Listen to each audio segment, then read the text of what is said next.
Yeah, let's talk about it all. Nothing's off limits. A couple things are off limits. Look, when I was talking to Judge Joe Brown, that Negro said, well, Austin, I can't talk about this and that on and off the record. But when I tell you we spoke for like an hour. Oh, I believe outside of when the camera was off, oh, my God. So, anywho, all right. Good morning, good afternoon, or good evening, depending upon the time you are watching this. Ladies and gentlemen, you know who I am, the best fake doctor in social media, Dr. Julio. The PhD is fake, but the facts is real deal. And I am sitting here with... she has so many names. The Chick-fil-A girl, Trump's best spokesperson. She's got so many titles. I don't know which one to give her. This is Micaelah Montgomery. That was a really good impression. That was actually super cute. I am fabulous, as always. How are you? I am great. So I want to jump right into this. Okay, let's jump right into things. Walk me through how you go from being at Chick-fil-A to speaking at rallies, multiple rallies, for the President of the United States. Well, I mean, I found a way or made one, really. Shout outs to CAU. But in all actuality, it was in the midst of me, I guess, chasing my dreams, because I love politics. I aspire to be a politician one day. I always was just looking for the right rooms to be in, you know, whether that be a fundraiser or whether that be an event in support of a cause, whatever. So I was also the girl to call if something big was going down, because I want to be there. Right. So my homegirl was the state director for BCF. BCF is who arranged the visit. Everybody thinks it was me. It was the masterminds over at BCF. And they arranged for him to be there. So their state director, who's my homegirl, calls me and she's like, Trump's going to be here tomorrow. And so I'm thinking that he's giving a speech somewhere. So I'm like, yeah, we could go see him. But she was like, oh, no, he's coming to a restaurant. Like, we're going to meet him. And I was like, girl, what? I'm there. So then she goes on to say, like, do you know anybody else that might want to go? And since I have my little Conserve the Culture, where all the HBCU, not all of them, but a great deal of HBCU students work with me weekly on different things. And I take them to the events that I tend to be at as well, because I'm like, it's literally this easy. Like, you don't need any money. You don't need any status. Right. You need one good outfit and just go, Okay. And so just building that confidence so they can make a way for themselves the way I did. So I'm asking these kids, like, do any of y'all want to meet Trump tomorrow? And they're like, the Donald Trump? And I'm like, yeah, Big T himself. And they were like, yeah, we want to go, Kayla, right. We want to go. So all 20 of them showed up to the library, the AUC Woodruff Library. And I hear that he's going to be at Chick-fil-A. So I'm thinking I'm going to have to arrange for carpools and stuff like that. When I told them, hey, y'all, it's the Chick-fil-A up the street, them kids walked. It was a little million-man march down to the Chick-fil-A. Yes, sir. Yes, it was. And then they sat there and they waited, because we thought he was going to get there at like 11 o'clock. Right. He actually got there at 1. And everybody stayed. Skipped class and all that. They stayed. This was nothing that I asked anybody to do. This was not a paid opportunity. I'm just like, we finna go meet Donald Trump. And everybody was like, oh, snap. So it's like, they were itching. And then, like, if you saw the way the room just lit up when the motorcade started driving by, It was incredible. That might have been one of the best parts, was just everybody sitting there in anticipation, like, man, like, what are we going to do? Like, is he coming for real? And then next thing you know, you just hear all the woo, woo, woo, woo, woo. And it's just cars. And everybody's like, oh, that's him, that's him, that's him. And then he got out the car and everybody's like, that's him, that's him, that's him, that's him, that's him. And so when he came over, the sad part is a lot of people didn't see this part, but he came over and he's talking to everybody. He's taking pictures. He's signing autographs. But all the students were like basically lined up right here. It was like a big U, and Trump's standing right here. And he goes, and I'm on this end. This is where the famous clip came from. Mm-hmm. But right before I hit him with this is Clark Spellman, da-da-da-da, I said that because he was asking all of them, so what are some issues that are important to you guys? He was asking the students. Every single one of them. And so they're talking about tuition. I can't afford tuition. Housing. We don't have no housing. Now, groceries are too high. These are black students. These are HBCU students. And so he's looking and he's hearing all the same things. And he's like, why do you guys all have the same issue? So that's when well, Mr. Trump, these are all students, HBCU students. This is Clark, Spellman, Morehouse, Morris Brown. So it's like, I don't care what the media says. Clearly, we support you. Like, the media will tell you that if you came over here, there would be a riot. But clearly, these folks from every institution came out here to see you. So it kind of sucked that, certain institutions put out a statement afterwards as if it's not an honor for your students to meet a president, former and then at the time future, now elected. Like, So when you walk me through what was going through your mind when he hit you with the can I give you a hug? I was like, oh yes, what do y'all mean? I'm about to hug. First of all, I'm not even thinking Trump the president. I'm thinking Trump the billionaire, the man that I grew up hearing about my whole life, that you're fired, like that guy, because it's like, whoa, like I've heard about him, I've seen him my whole life, like, so to me it's like superstar. And then to know that he was the president, like, oh snap, like this man had the nuclear codes, like he's that guy. Like, who else can say they met somebody who can unlock the nuclear football? My point exactly. So it's just like, oh my God, like you want me to give you I am honored. Let me go ahead. And then you got to think, I don't think anything happens by chance. Like God ordains everything that happens in your life for a reason. And Trump being like, you know what? Come here, give me a hug. And then having me stand next to him while, he gave his little spout about HBCUs and how terrible of a president Joe Biden was. It's like, this is right where I need to be. Standing next to the president of the United States. You feel me? Giving speeches, representing my people, putting people in the room. Like, it was just so much going on. And, like, I can't do anything but thank God that so many elements were present in that moment. Because that was God telling me, all right, girl, gear up. Because little did I know, before I walked out of the Chick-fil-A, I was on every news station. I was on every blog. That was where my mother, I was on. Yeah, my mother saw that clip. My mom saw the clip, and when I told her that I was going to the rally, which we were sharing this off camera, that was the first rally I had ever went to in my life when I saw you speak. And my mom knew who you were. When I said, Mom, you know who Micaelah Montgomery is? So when you're in that mode and you understand, like you knew how to seize the moment. Now, walk me through the process of you going to speak. What was that like? So President Trump, following the Chick-fil-A moment, like this man has an eye for talent. He knows greatness when he sees it, because he was like, bring her to Mar-a-Lago. So he has his guy give me his number. Not Trump's number. Don't start sending me y'all Trump wish list, please. I cannot call him. I cannot call him. Ooh, but I get the number of somebody on his senior staff, and he's like, yeah, the president loves you. Like, he is amazed. He said your energy was great. He wants to bring you down to Mar-a-Lago, and if you want to bring all your friends, they're welcome to come too. So all my students who pulled up to Mar-a-Lago, who I made sure he knew these guys were students, he then extended the invitation to Mar-a-Lago that same day to all of us. You know what is so funny? When I had my interview with Judge Joe Brown, he made the same statement about Trump's openness to people that just want to be good to him. He's not an asshole. He is open. He is fair. And Amber Rose, we're our mutual friend. She said Austin Trump is just, if he fucks with you, he fucks with you. Yes. And those were her exact words. Okay, so I wasn't trying to cuss on purpose, but those were her exact words. And to hear this story, knowing that he extended an invitation to black students from HBCUs, by the way. He was in the hood. He was on MLK. He wasn't at no regular Chick-fil-A. We weren't up here by where Austin live up in Buckhead. We were in Vine City. Okay? And Vine City. If you know about Atlanta, you know where Vine City is. Man.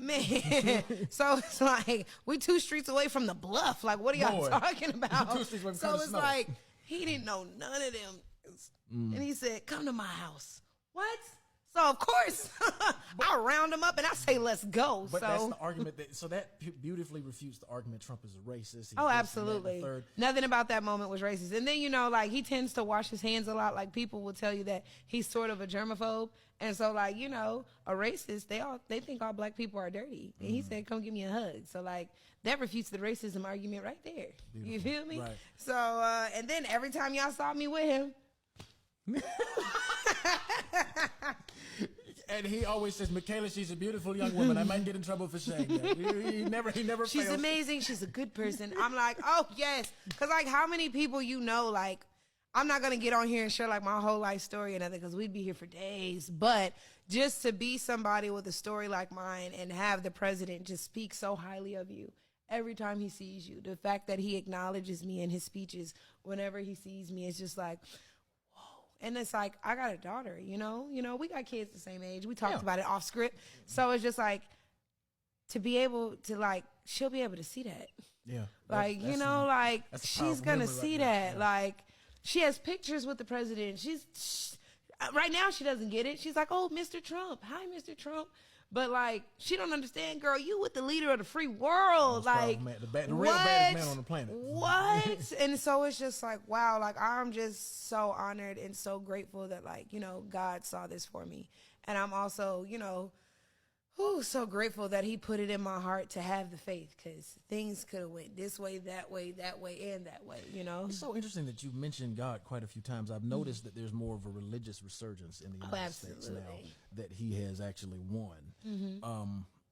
Have you always had a strong faith coming up? What was Yeah, like my parents are from the South. They were born in the 60s. Like church, the Bible, baby, that was my life. Right. So it's like, I'm not going to say that like I grew up in the church. It wasn't like that, but like very, very strict, very God-fearing.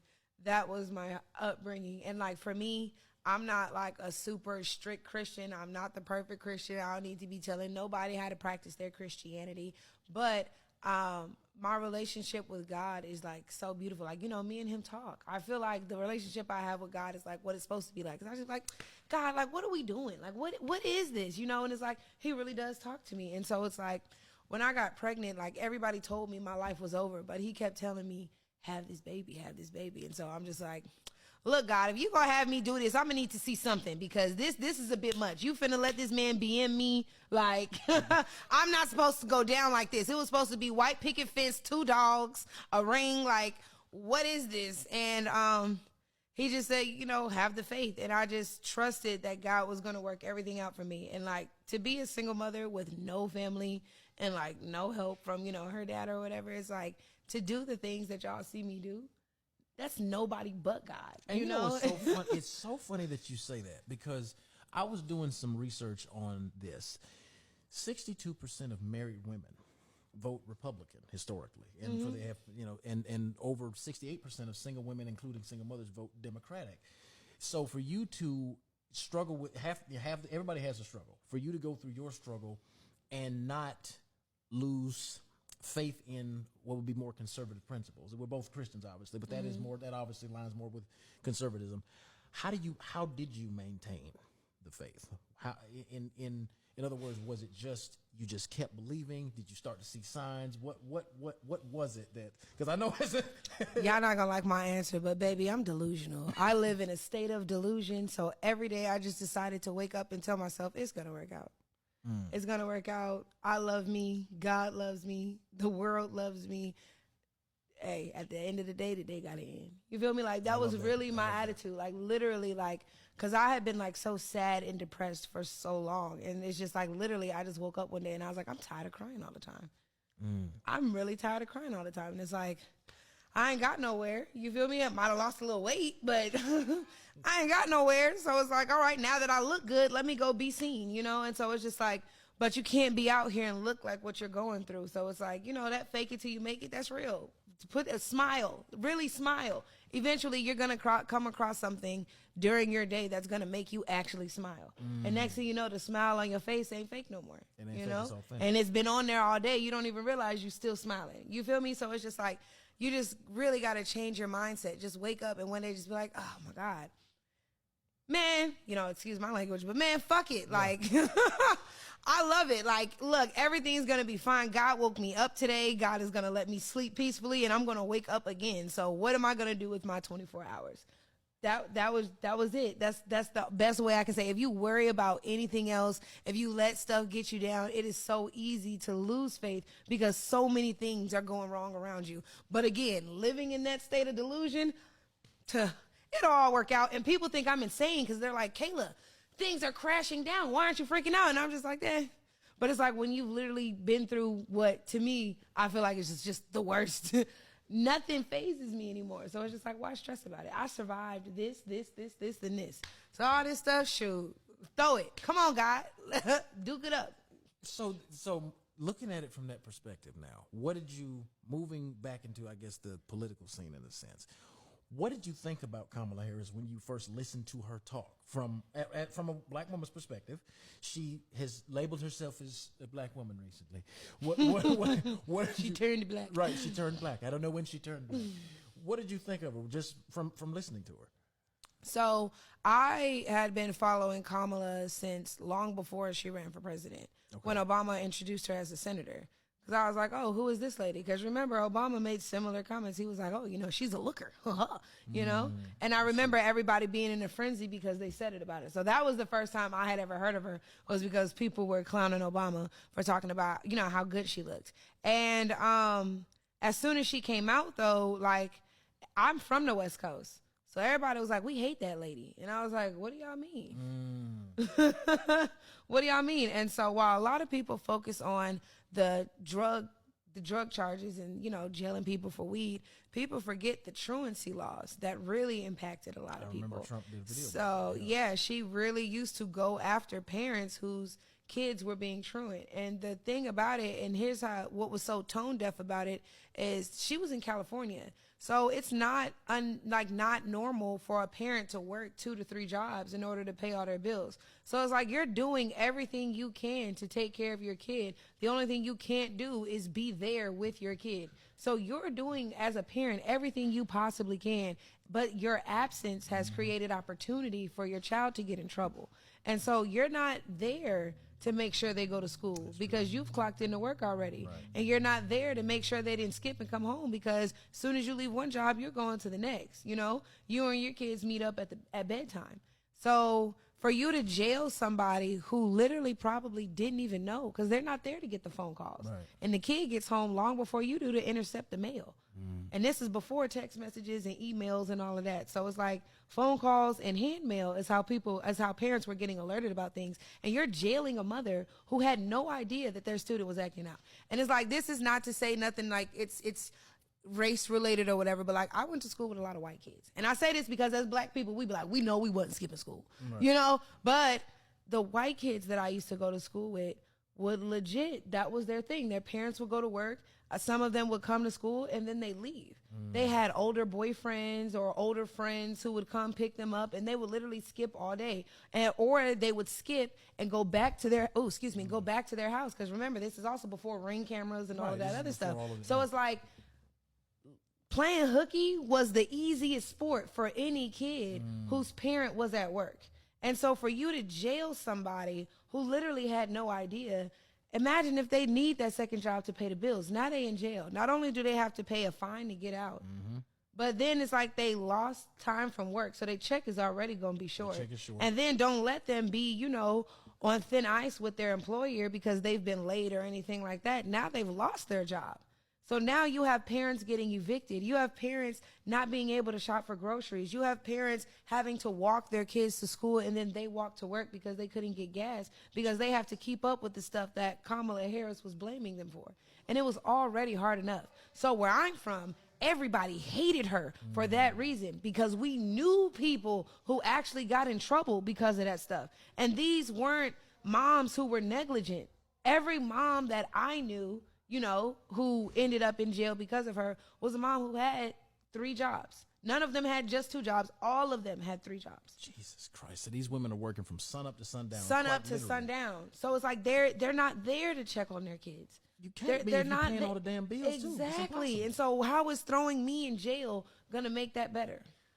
Jesus Christ. And what does that teach my kid? Because what the hell do you think my kid is doing while I'm in jail? Not a damn thing. Hello? Jesus. So for me, I never had a good view of her. Now, I will say this. In 2020, when she did run, I thought it was nice to see a woman, a colored woman, black or not, this was before the black scandal, come out. And then, her representing Oakland, her being an HBCU grad, I low-key was like, I kind of would like to see this.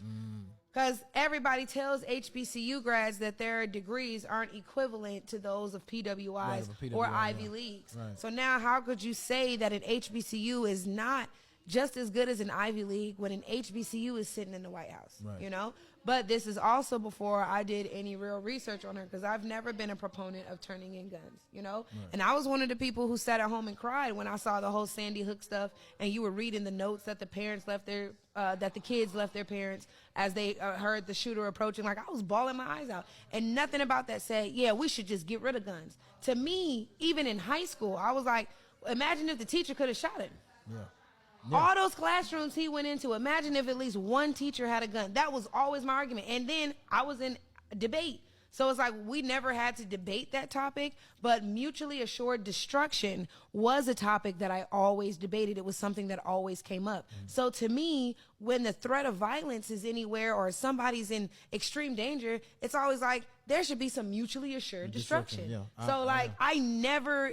You always hear that in the nuclear concept, but you never. Oh yeah, because in debate everything leads to nuclear war. Oh, but of course. I felt like it was a concept that could be applied to everything. Like somebody won't mess with you if they know that whatever you got to lose is just as big as what they got to lose. There's an interesting statistic I know that in the city of Kennesaw, the mayor recently, a couple of years ago, passed an ordinance that every male over the age of 18 had to own a firearm.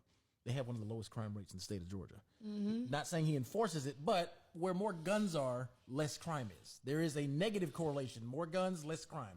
Less guns, more crime. That's always been the case. So I low-key was like, do this, Kamala. But as the debates happened, right?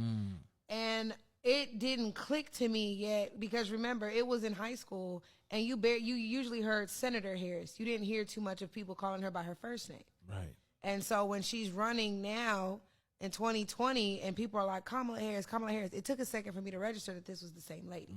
Right? And so, and I wasn't seeing her on the TV for real. Right. I just kept hearing black woman, Right. da-da-da. So I'm like, okay, Kamala, let's put an HBCU degree up in the White House. Let's do that. Right. But then I'm watching the debates and Joe Biden is ripping her real bad. And he had brought up the truancy and he had brought up how she falsely locked up other guys. And then, somebody had mentioned because I was in college at the time, somebody had mentioned who was from California that she used to keep people on death row. And so I was like, what's that? And so I went and looked it up, and you really did have a man who, I wish I could remember his name. It's escaping me. But you had a man who was on death row in California. This was the I one don't where think she it's withheld Jamal evidence, Trulove. I I don't think. think it's the same one, huh? No, this was the one I think she withheld evidence. Yes, until the White governor House. forced her to do it, like hours before this man's execution. And so I'm like, and I had just watched The Green Mile, which is so crazy.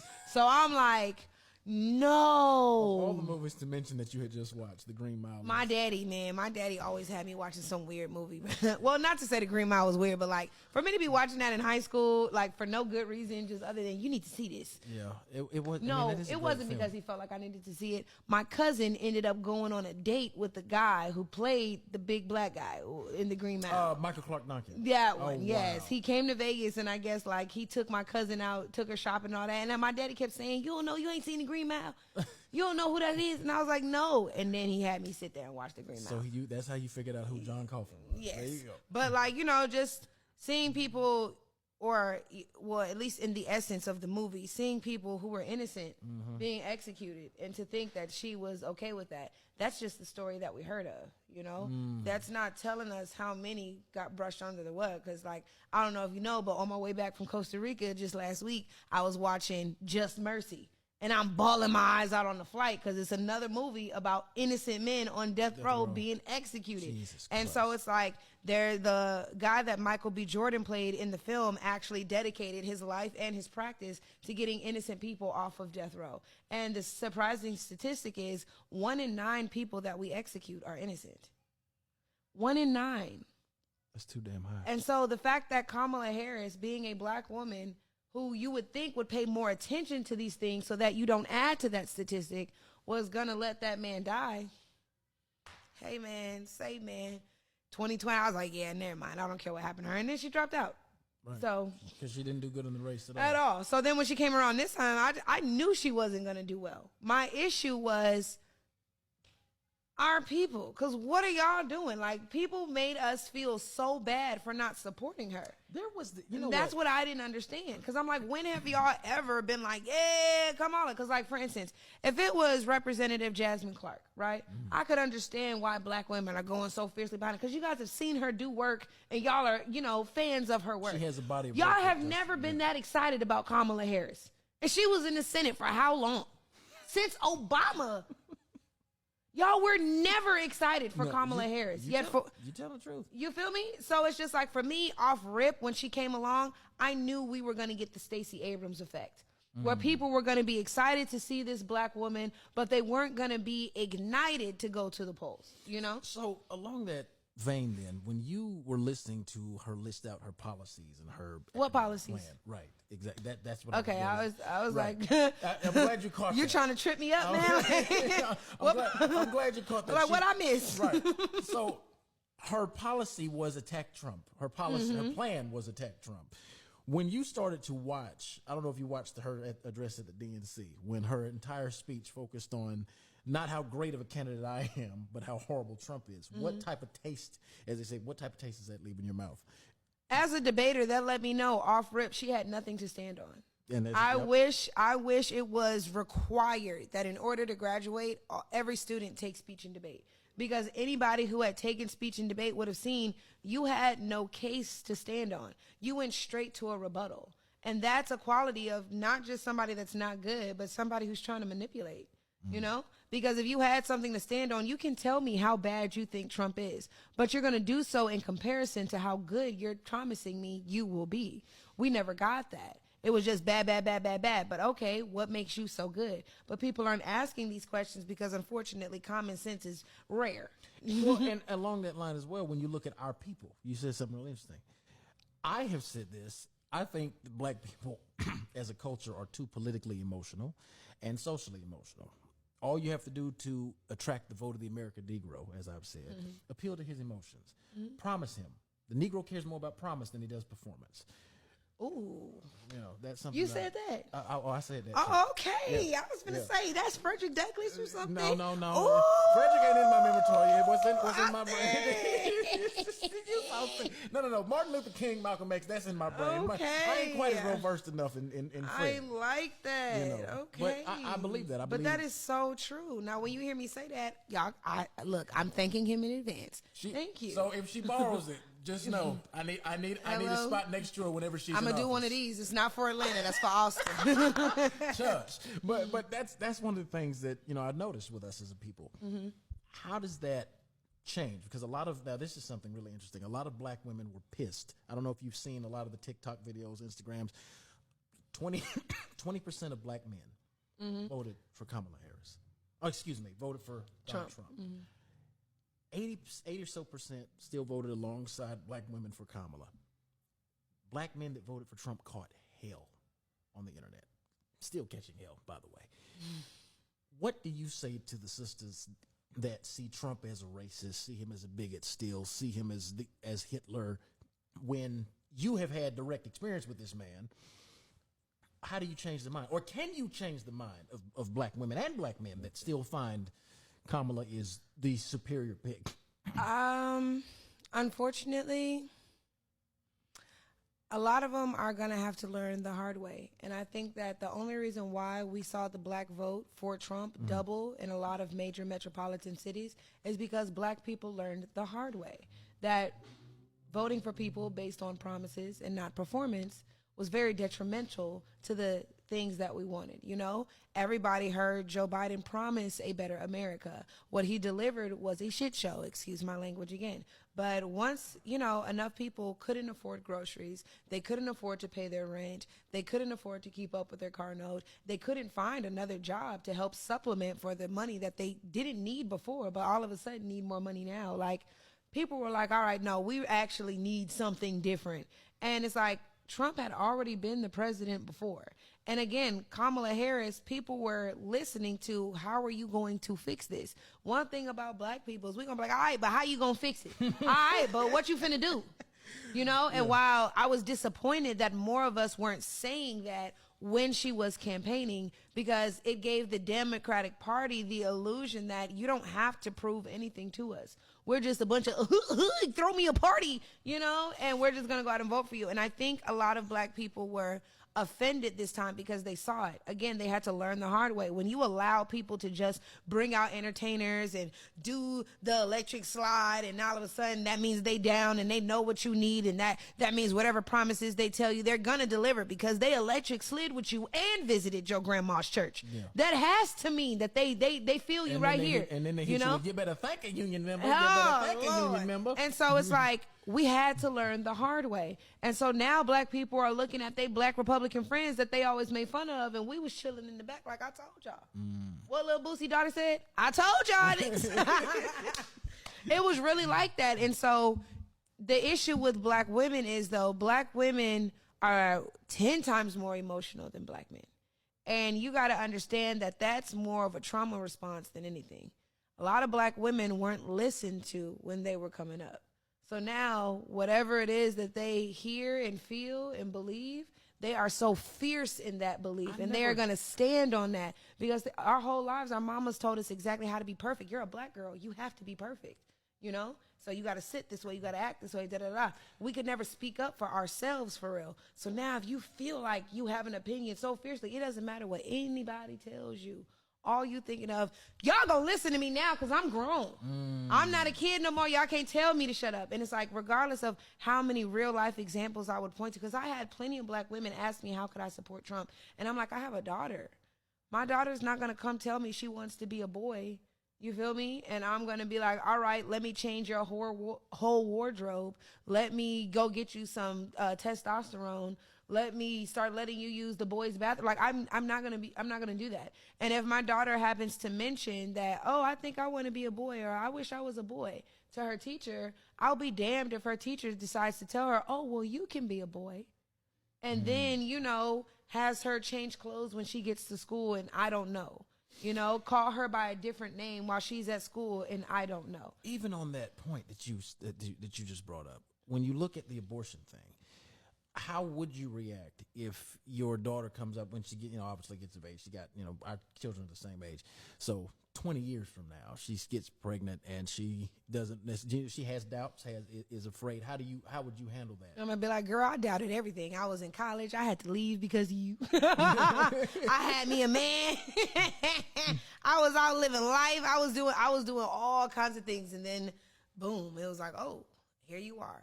And it's just like, there's no reason to not have the faith. And like, for her, she'd be fortunate enough to where, not fortunate enough to where I understand, because I hope it doesn't happen to her. But if it did, I would be there to support her. And I would be in a place 20 years from now, I'm going to be that girl. I'm already that girl, but I'm going to really be that girl. Like, you know? And so 20 years from now, my baby get pregnant. Like, girl, you have nothing to worry about.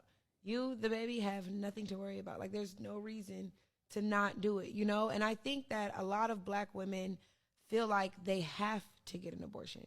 And we could dive into this, because once you become a baby mama, the first thing all of your elders are going to tell you, and what the baby daddy who don't want the kid is going to tell you, is that no man is going to want you. I can tell you stories in which women have gotten abortions, not because they didn't feel like they were ready, but because they thought they wouldn't find a husband. Do you know how often I've said this? Matter of fact, I need to make sure this thing's still recording. Hold on. Because this thing sometimes will freeze. That shit right there that you just said is so fucking important. Thank God it is. Okay, I just had to double check. No, we good. Come on. I'm gonna re-ask that question. Yeah, go ahead. I'm gonna re-ask that because that's so brilliant. So, Micaelah, walk me through this. Why do you think, now per capita, black women use abortion more than anybody else on the planet? Why do you think that that's the case? We're the only ones who are told that, you have to do this. Your elders will tell you, the man will tell you, and when you are pregnant, because a lot of women will tell you, oh, well, if it happens, like, you don't know what you're going to do or how you're going to feel until it happens. And so, unfortunately, again, a lot of black women are told that, their life is going to be over. Their elders and the man will tell them that they're not going to find a husband.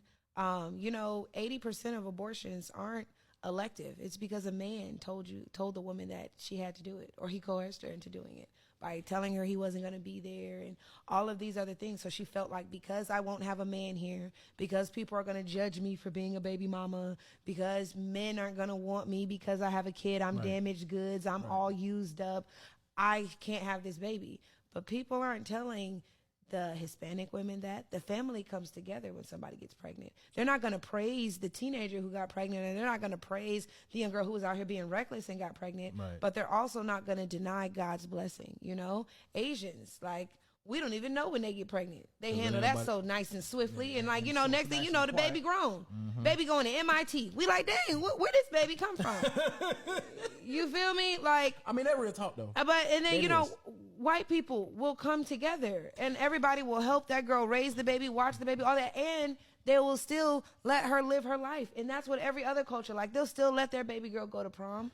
They'll still let their baby girl, you feel me? Only black women are like, you have to be punished for this for forever. Like, I am God. And I'm going to make sure you know every day that you did wrong. That's not your place. How do you? Okay, And I wouldn't do that to my baby. So but hey, that's such a logic based mindset. Mm-hmm. How the hell did you arrive at that? Because how, in other words, what I'm getting at is your mindset is so far away from the typical. I hate to say this, ladies, but I'm being honest. No, go ahead. The typical black woman. It's vastly different. Yeah. How did you arrive at this thought process? Again, state of delusion, baby. And it's like when I don't focus on like all the little maniacal stuff that everybody else is focused on, like that's what it is for me. Because like this is what everybody was telling me, and I just knew in my heart, like, baby or not, have y'all seen me? Like what? Who? Yeah. I ain't gonna have no issues getting a date. So that never dawned on me. But then as I was talking to other women, like, yeah, you know, like I'm pregnant, I don't know what I want to do, they're telling me like, oh yeah, I had this abortion because, you know, I didn't want to be a baby mama. I didn't want to be a baby mama. You know, like men don't like baby mamas. Like, you know, thinking that a certain kind of man is only going to like you if you don't have children. That's a lie. And it's like, the thing about it is, if y'all went around telling these men how many abortions you had, I promise you they would prefer the woman who had the child. Because it's like, as much as y'all look at us as the irresponsible ones for taking accountability for something we played a part in, the women who ran away from the responsibility aren't any better because they can hide it. Eventually it's going to come out because you could marry that man, you know, and not tell him about your 4 abortions. But then when he's trying to conceive a child with you and you can't carry that child to term because you have weakened your uterine line by so much, by sucking all those babies out, how is he going to be wrong then if he says that he no longer wishes to remain married and he wants to go get with somebody who can have a kid? Or he goes and gets somebody who already had a kid and he just starts raising that one.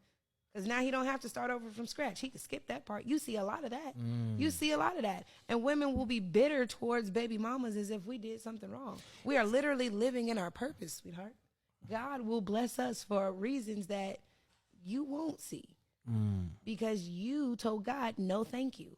So everything that's in store for me, God knows I'm ready for it. And he's going to prepare me for it. But everything he had in store for you, you told him no, thank you. I never looked at it that way. And maybe it's because I'm a man, my brain was never going to go down that thought process. I never looked at it from that perspective. But it's like black women are getting abortions to appease other people. They're not getting abortions because they feel like it's what's best for them. Because if that was the case, so many black women wouldn't be so secretive about it. So many black women wouldn't be so depressed about it. So many black women wouldn't try to hide it. And so many black women wouldn't act like, you know, they're better than somebody else for doing that. All of those things are signs of trauma. You are feeling pain, sweetheart. And you want me to feel that pain with you. I'm not built for that. For me, my biggest thing and the thing that I always thought of, and this is the dream God kept giving me, I knew I was going to be here. Now, I did think it was going to happen a couple years from now. I thought my baby was going to be a little older. She was going to be able to watch herself. I was going to be able to get up and go. But hey. But I knew I was going to be at the White House. I knew I was going to be on Capitol Hill. I knew I was going to be that girl. And the one thing I didn't want was for every new accomplishment that I had, I didn't want to think to myself, damn, I could have had my baby. Because now I'm not even enjoying the fruits of my labor because I'm thinking to myself, dang, all I had to do is just stick it through. Like, dang.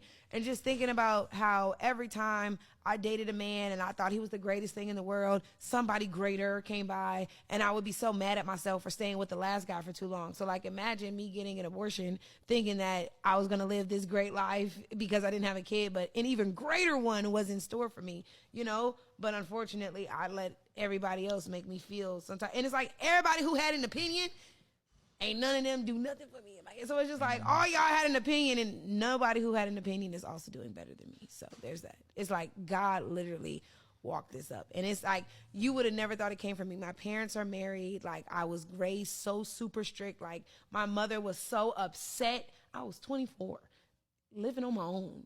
2 jobs, and she was still pissed. Like, you gonna do this, and you ain't even graduate yet. You ain't married. Da, da, da, da. Like, it was just everybody was so mad at me, and it's like our stories are almost parallels in a way. I was 25 when my son was. How old are you? I'm 29 now. Damn, Yeah. No, I'm Hey man, baby, get out of here. no, I'm 29 next month, friend. Like, I just enjoying my youth right now. I know that's right, but that's so interesting because as a man to share that experience, to have a child out of wedlock, growing up in a married family, my mother and father be celebrating 35 years of marriage this year. It's so interesting to see how God works in our lives because you don't know what would happen if your child isn't here. You have no idea because obviously you're not supposed to have an idea. And the number one killer now, the number one unaliver, because this is going to go on TikTok as well. So the number one unaliver of children today is in the black community. It is in fact abortion clinics. The number one killer of black people, period, is abortion. And that's if you add up everything else that kills us. Gun violence, not comparable. Stroke, heart attack, diabetes, not comparable. HIV, AIDS, not comparable. Car accidents, any other type of cancers, not comparable. High blood pressure, not comparable. Then go ahead and add all those numbers up. You think it's still comparable? Absolutely not. Jesus. And it's been that way our whole life. So this is another reason why abortion wasn't a thing for me. I've never had like a positive view. Like the way they're pushing abortion now is like you could just go in there, the minute clinic, get in and get out. Like it was never presented like that to me. Actually, if you remember, since we were around the same age, BET used to run a commercial. And this guy used to walk around with a mic and he was asking all these random black people in the hood, what's the number one killer of black people? And they were all saying stroke, heart attack, gun violence, AIDS, high blood pressure, cancer, all of these things. Yeah. And he would be like, no, it's abortion. And everybody would be like, oh, wow. And he was like, actually, you know, if you add up all the other factors combined, it's still abortion. Jesus. And black people couldn't have figured out. And then at the end, it was like 50% of us are never born. And it showed the chart that showed just how much more abortions we had than we was shooting each other, than we was eating bad food, than we was laying around not exercising. Like none of that compared to abortion. And so it's like, for me, it was never oh, this is a good thing. Like now, anytime I heard the word, it was like, ooh, abortion, that's scary. Like, ooh, you know? And so then I also, in college, had met women who were a little older, and they can't have kids because of abortions. So it's like, and I always wanted to be a mother. Like I'm adopted. I have complicated relationships with both my moms. So like I always could not wait for my chance to like love on a baby and like really have that mother-daughter experience. So Right. I always said, if it happened, it happened. Like I'm not trying, but if it happened, it happened. Didn't that happen? But but it's like it was never a thing where I was like, okay, this is going to be easy. You know, it was always like people go in there and never have kids again. I know another woman who she was able to conceive afterwards, but she almost died giving birth to that kid because they, you know, poked something, I guess, when she was getting an abortion. So it didn't, you know, manifest itself as a real issue until she was actually giving birth. And her and her son almost did not make it. So it's like, what in the world makes y'all think I want to take that chance? And it's like, imagine taking the chance to satisfy a man. Like, oh, yeah, let me go ahead and get this abortion because you told me to. And I guess everybody else told me to. And then the next man could have been my husband. And then we can't have kids. Yeah. I'd be more devastated than he would because, like, he might go ahead and find another woman and have kids. I will never have children. And I would have did it because somebody made me feel insecure about my place in the world. You know what's so funny? A couple years ago. I said this a while ago that, and I did a TikTok video about this. A lot of times men are the reason. I did say something similar. It's not that women are actively seeking to get it. They just don't trust the men to step up to the plate. And that's where I try to hold black men accountable. Which is crazy because, again, if you know that's the kind of dude you're dealing with, why are you dealing with him? And that's also my next thing. Women now have access to, what is it, like 33 forms of contraception now? You have Plan It's B, not even just condoms, that. all Look that. at how we turn into FBI agents when we like you. So it's like, we know everything about you. And when you think about it, hold on. When she goes to get that abortion, like, because the last time I have an abortion story, my homegirl called me. She's like, girl, like, I'm pregnant. I was like, what? By who? She was like, you know that nothing ass nigga. And I was like, wait, what? Who? Like, what is going on Lord, here? yeah. And it's like, so you knew you had no business dealing with him. You feel me? But he still, you know, somehow managed to come to your house, get in your bed, get in between your legs, and release. With no glove. All inside. Like, you All feel with me? no glove on top And of this it. is all with you knowing that he's not. Right. So it's like, how could I feel bad for all of these women who are saying, I need abortions? Like, and then all these women who got online after Trump won talk about, I'm just saying right now, we need to not have sex with men. What is wrong with that? What is wrong with filtering out the men who don't deserve you? And the thing is, I was already doing that after I had a baby. It's like, dang, I got this baby. Like, I can't be with a guy who would leave me in another situation like this one did, you know? And then, you know, I had a trial and error. But it's like, you just can't put up with certain stuff. You can't deal with certain stuff. There's certain things that will keep you from messing with a guy because you're just like, oh, this isn't good for me and my baby. So now, girls, just make better decisions before you have the baby. Because, like, I wish I had filtered men up like this, out like this, and held myself to a higher standard before I had a kid. Now it's like I have to, because I'm like, I don't want her to see me with anybody that's like this. I don't want her to ever live this kind of life. If anything ever happened to me, I would have to be sure that this guy could, you know, handle things, take care of things. So it's like, nobody can, like, nut all up in me if you can't meet all these criteria. And right. I mean, now we got the checklist. You feel me? Yeah. So it's just like, if you guys don't even have kids, what's wrong with you having that criteria? Yeah. And it's like, women wouldn't be able to get online and have all this discourse about how horrible men are and how they're liars and how they played them and how they used them and how they're manipulators.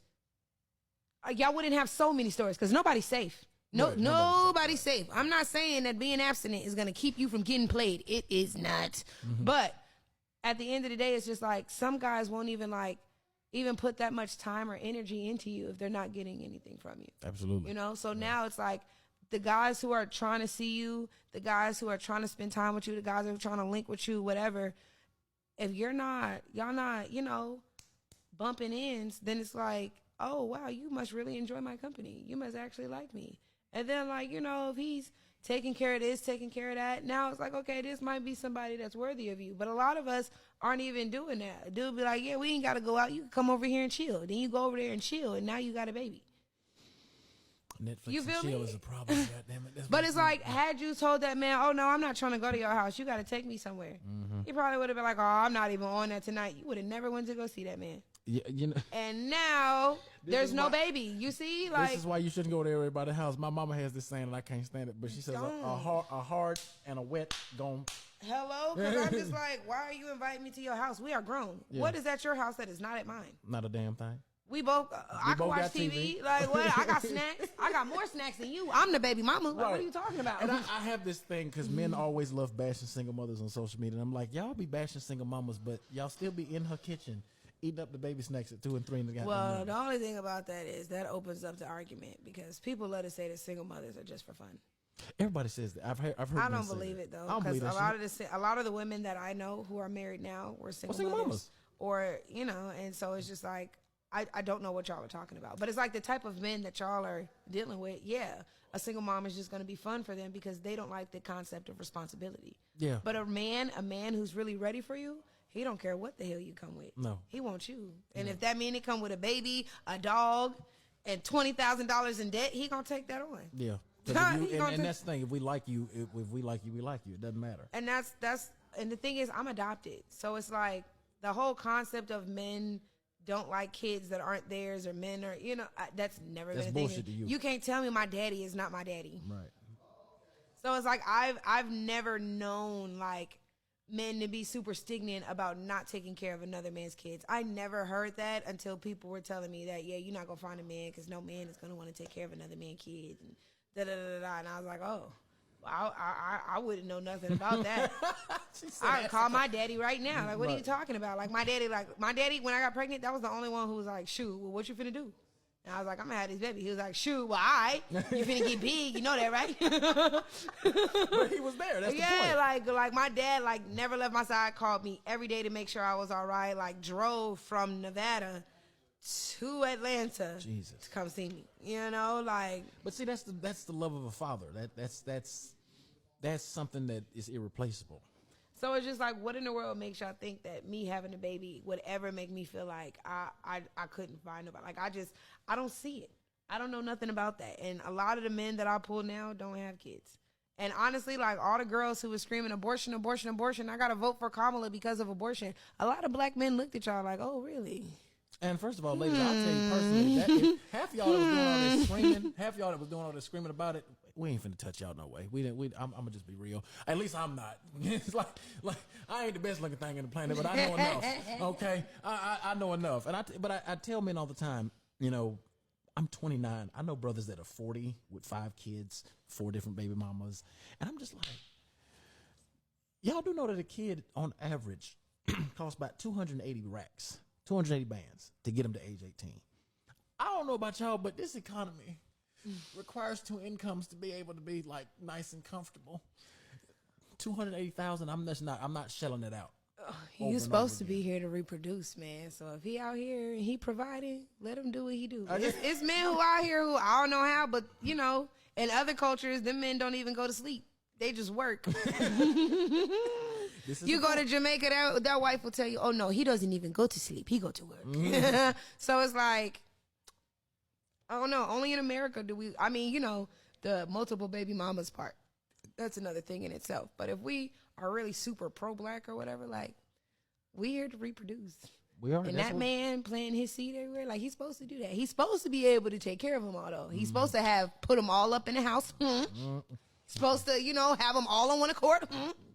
So these men ain't doing that no more. So it's like the practice of legacy building has been misconstrued with, you know, whatever it is Cam Newton and Nick Cannon is doing. That was exactly the next question I was going to ask you. Because I'm sure you've seen that interview. Yeah, but it's like polygamy is not necessarily a bad thing. It's nothing for me because, baby, I'm the star. I wish I would share. But don't even ask me, fellas. No. Y'all heard it here first. But no, it's not something that I think it should be frowned upon or nothing like that. It's something that if we weren't westernized at all, like all of y'all would have like 5 wives. But polygamy isn't like, polygamy is supposed to be a thing where, of course, he gets his first wife and they, you know, are together and then they pick out the other wives together. Like nobody gets to join the household or the concubine or whatever it is without the first wife's approval. But they don't all stay in one house. They all supposed to have their own individual houses where them and their kids stay. And he splits his time between them all, but there is a community. So it's like it's like a row of time. Like imagine a cul-de-sac. Yeah. Everybody stay on the cul-de-sac. Everybody stay in the, and daddy just go, you know, but he's never not there. Like if you need dad, he's right there. You feel me? You know, community, legacy. People aren't doing that. Men think they all supposed to be in the same house, just chaotic. Yeah, you can't force everybody to be in the same house. People live differently, they sleep differently, they vibrate differently. So it's like that's disastrous in itself. Yeah. A lot of this that you see polygamy in America is just men having their way. If they all in the same house, I already know y'all not doing it right, and you're not in a position to be a polyamorous person. No, you buy them houses though, baby. She said you buy houses. Do what you want, but until you could do that. Deal with your one woman and love her properly. Because that's all you can do. And I tell folks all the time, y'all saw what happened to Solomon. He had 700 wives, 300 concubines, and he was quite rich. But what happened? That brother was stressed out. I've read Proverbs and Ecclesiastes. That brother, the chief line of that thing, all is vanity. That part too, yes. You have to have the patience as well as you can't just provide. You got to be patient too. Because imagine working all day, right? And then you got to go pay a visit to 5 different women. Yeah, I ain't doing that. I'm telling you right now, I ain't doing that. And 2 sets of kids at each house. With their own set of problems. Woo. Yeah, no thanks. I'm going to just take the one. But for the ones who can handle it, hey, because population is not growing as it should. And the black population is the only one not growing. So we need to fix the multiple baby mama issue, the multiple baby daddy issue. Because I have one. And I'm like, I don't know how y'all do this to yourselves 2, 3, 4, 5 times. So I'm gonna tell you right now. I don't. Maybe you fell in love and you thought he was the one. To the ones who get married and then get divorced, maybe okay. But to the ones who y'all kids is not too far apart, but they are by somebody else, I don't get that. I'm not doing that. Once I had my one and it didn't work with his mama, I said, we not doing this again. You see how you are like being responsible about it, taking accountability for your actions, and you're ensuring that you don't put yourself in a situation that would add to the situation you're in. Imagine not even being in a situation. Come on now. All folks got to do is move in a way that wouldn't put them in a situation. As my dad always say, we had to learn the hard way first. I know that, right? Because I was hard-headed. But it's okay. It's okay. I was too. Like the me now would never mess with the type of person that my daughter's father is. And so I wish I loved myself this much. I wish I had these boundaries. I wish I didn't really, my faith wasn't tested until I got pregnant. I wish something else tested my faith to that point so that I would just know that it would all work out, because I would have been walked away from that situation. think at the same time, though, yeah, I heard a famous artist say this. The depth of, the height of one's testimony is determined by the depths of their test.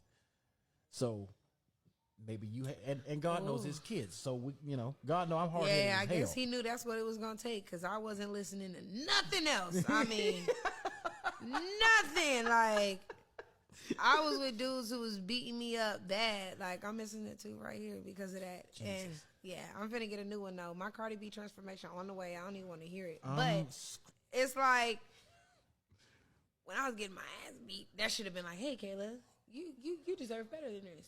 But for whatever reason, like, I don't know. I don't know. The highs and lows. I mean, I've experienced the same. It was like an addiction, man. And but as a man, that should have been my test. It should have stopped right there. But in the moment of transparency, I had to keep going. Listen, as a man, I've dealt with that from a man's perspective. Black men don't talk about that, but we can be honest over here in this corner, right? We can be honest in this corner. It is not something that is heavily discussed among men or among women. How do you now, if you could give your younger self advice, or to some young woman that may be experiencing something that you may have gone through, what advice? It's the corniest stuff in the world, but just telling you that it gets better. I didn't believe that I could do better. Okay. I didn't believe that things would get better. Like, any man who was abusive to me, I let him stay for a long period of time because they were helping me in some way. So, like, when I couldn't afford housing for school, the two boyfriends that I had, like, I should have left them alone, like, after the first time they hit me. But no. So it's sort of a symbiotic relationship, kind of. It was like I felt like I needed them, and I didn't believe that I could figure things out, on my own. Like, it was still in the early years of me being out here. I hadn't learned the city like that, and I wasn't really touching money like that, nor did I really know how to hustle for real. It wasn't until I started working in restaurants when I was like, oh, I can make some money. Before then, I was working at, like, daycares and, clocking in and stuff, and it's like you're limited to how much money you can make. And so it's like, I always felt like I had to stay in a situation that I definitely didn't need to be in, but it's because I was scared.